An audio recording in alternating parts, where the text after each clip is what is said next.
Hello Zan, lamanya kau angkat call. Lamanya apa? Lambat juga kau angkat call. Biasalah aku banyak benda penting.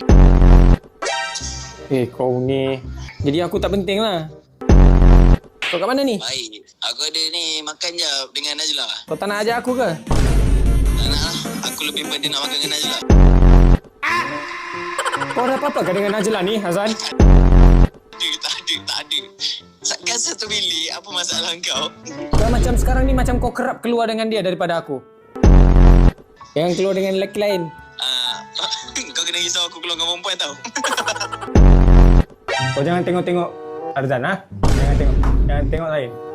Dia tengok-tengok awak. Dia tengok mana mata dia.